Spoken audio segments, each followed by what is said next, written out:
Assalamualaikum warahmatullahi wabarakatuh. Sahabat muslim setia, apa kabarnya hari ini? Semoga selalu dalam lindungan Allah Subhanahu wa taala.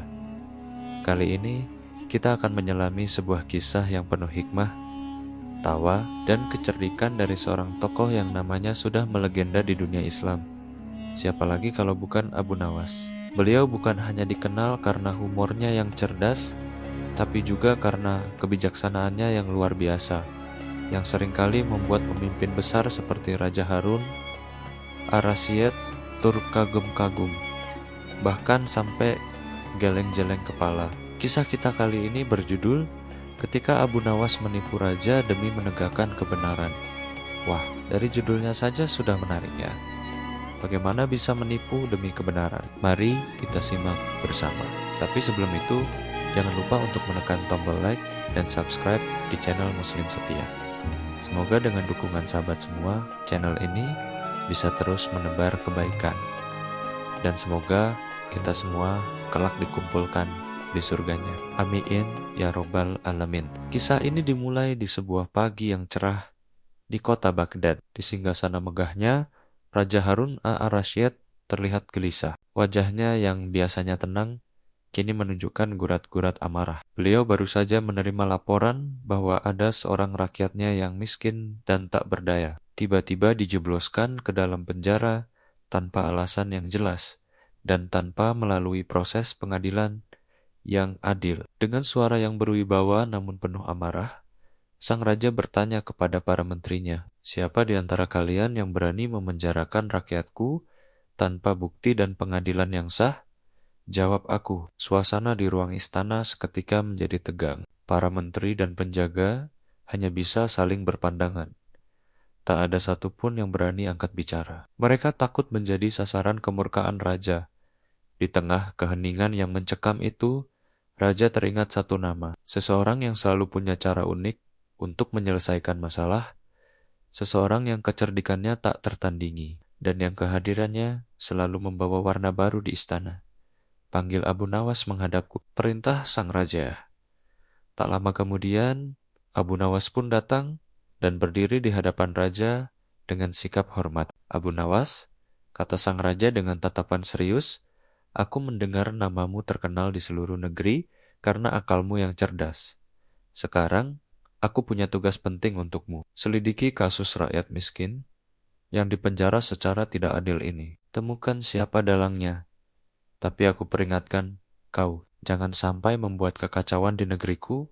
Mendengar perintah itu, Abu Nawas menunduk hormat, menyembunyikan senyum tipis yang mulai terukir di bibirnya. "Daulat tuanku raja, hamba siap menjalankan perintah. Tapi, dengan segala hormat, izinkan hamba menggunakan cara hamba sendiri untuk mengungkap kebenaran ini." Jawab Abu Nawas dengan tenang. Raja Harun Ar-Rasyid menghela napas, lalu mengangguk setuju. Dalam hatinya, ia sudah bisa menebak. Jika Abu Nawas sudah berkata begitu, pasti akan ada sesuatu yang luar biasa, mungkin sedikit aneh, yang akan terjadi di Baghdad. Dan, benar saja, beberapa hari kemudian, seluruh penjuru kota Baghdad dihebohkan oleh kedatangan seorang pedagang super kaya yang berasal dari negeri seberang. Penampilannya sungguh mencolok. Ia mengenakan jubah sutra paling mewah. Iri-garinya dihiasi cincin emas dan permata berkilauan. Dan ia datang dengan iring-iringan unta yang membawa barang dagangan berharga. Pedagang kaya ini memperkenalkan dirinya dengan nama Abu Nuazir.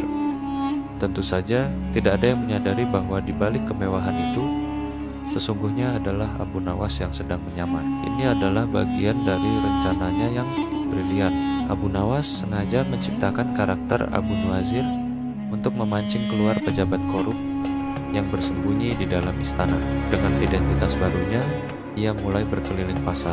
Ia tidak ragu membeli barang-barang dengan harga yang sangat mahal, memberikan sedekah dalam jumlah besar kepada orang miskin, dan menceritakan tentang kekayaannya yang seolah tak ada habisnya. Tentu saja, berita tentang pedagang kaya raya yang dermawan ini menyebar dengan cepat ke seluruh penjuru kota, hingga akhirnya sampai ke telinga para pejabat istana. Seperti ikan yang terpancing umpan, seorang pejabat yang dikenal tamak dan licik akhirnya mendekati Abu Nuwazir. Dengan senyum manis yang dibuat-buat, pejabat itu berkata, "Wahai Tuan Pedagang Abu Nuwazir yang mulia, selamat datang di Baghdad. Hamba lihat Tuan adalah seorang pebisnis ulung. Jika Tuan berkenan, hamba bisa membantu melancarkan semua urusan bisnis Tuan di kota ini. Tentu saja, sebagai tanda persahabatan, hamba hanya meminta sedikit hadiah." Abu Nuwazir yang tak lain adalah Abu Nawas tertawa pelan. Ia tahu umpannya sudah dimakan. "Oh, tentu saja, Tuan Pejabat. Hadiah bukanlah masalah bagiku. Aku bahkan punya hadiah yang jauh lebih besar untukmu. Tapi sebelum itu, aku ingin melihat dulu sejauh mana kekuasaan dan pengaruhmu di istana ini." Jawab Abu Nawas, pura-pura terkesan, merasa dipuji dan tergiur. Dengan janji hadiah besar, pejabat tamak itu mulai menyombongkan diri. Dengan liciknya, ia menceritakan bagaimana ia bisa mengatur segala sesuatu di istana. Bahkan, ia mengaku punya kuasa untuk memenjarakan siapapun yang ia tidak suka, tanpa perlu persetujuan dari raja sekalipun. "Jangan khawatir, Tuan. Bahkan, raja pun tunduk pada saranku," bisiknya dengan penuh kesombongan. Mendengar pengakuan itu, Abu Nawas tersenyum dalam hati.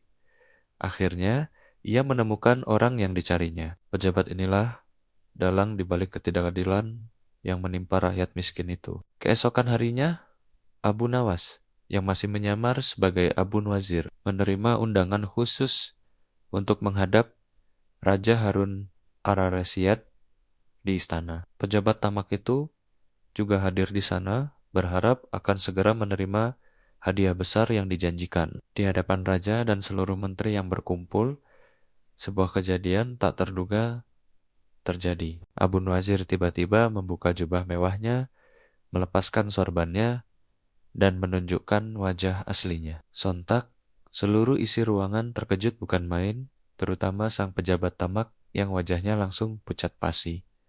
"Abu Nawas, jadi kau pedagang kaya itu?" seru Raja Harun ar-Rasyid tidak percaya dengan apa yang dilihatnya. Abu Nawas tersenyum, lalu membungkuk hormat. "Benar, Tuanku Raja, hamba sengaja menyamar dan menipu untuk membuka sebuah kebenaran. Pejabatmu yang berdiri di sana telah menyalahgunakan jabatannya. Dialah yang telah memenjarakan rakyat miskin tanpa alasan, hanya demi menunjukkan kekuasaannya." Raja Harun ar-Rasyid menatap tajam ke arah pejabat yang sudah gemetaran ketakutan itu. Tanpa perlu banyak kata lagi, raja langsung merintahkan pengawalnya untuk menangkap pejabat korup tersebut dan membebaskan rakyat miskin yang dipenjara. Setelah suasana kembali tenang, raja menatap Abu Nawas dengan pandangan penuh kekaguman. "Abu Nawas, kau memang luar biasa. Kau melakukan penipuan di depan mataku. Tapi semua itu demi kebenaran. Apa kau tidak takut aku akan menghukummu karena tindakanmu ini?" tanya raja. Abu Nawas tersenyum lebar. "Tuanku raja yang bijaksana, jika sebuah tipu daya dilakukan dengan niat tulus untuk menegakkan keadilan dan membela yang lemah, maka itu bukanlah sebuah kebohongan, melainkan sebuah bentuk kebijaksanaan." Mendengar jawaban cerdas itu, Raja Harun ar-Rasyid pun tertawa terbahak-bahak. Suara tawanya menggema di seluruh ruangan istana. "Hahaha, sekali lagi, kau berhasil mengalahkanku, Abu Nawas. Kecerdikanmu memang tiada duanya. Tapi ingat, ya, jangan siring-siring menipuku seperti ini," kata raja sambil tersenyum. Dengan santai, Abu Nawas menjawab, "Tenang saja, Tuanku, hamba hanya akan menipu jika benar-benar diperlukan. Dan itu pun semata-mata demi kebenaran dan keadilan." Sahabat Muslim setia, dari kisah Abu Nawas ini, ada pelajaran berharga yang bisa kita petik. Kecerdasan yang kita miliki jika digabungkan dengan niat yang baik, bisa menjadi senjata yang sangat kuat untuk melawan kezaliman dan menegakkan keadilan. Namun, kita juga harus ingat bahwa kejujuran adalah prinsip utama dalam hidup. Trik atau tipu daya seperti yang dilakukan Abu Nawas hanyalah jalan terakhir ketika kara-kara yang lurus sudah tertutup untuk membela kebenaran. Semoga kita semua bisa meneladani kebijaksanaan Abu Nawas, bukan hanya pintar dalam berkata-kata, tapi juga cerdas dalam bertindak dan selalu berpihak pada kebaikan. Terima kasih sudah menyimak kisah ini sampai selesai. Jangan lupa untuk terus mendukung channel Muslim Setia dengan cara like, komen, dan subscribe ya. Sampai jumpa di kisah inspiratif lainnya. Wassalamualaikum warahmatullahi wabarakatuh.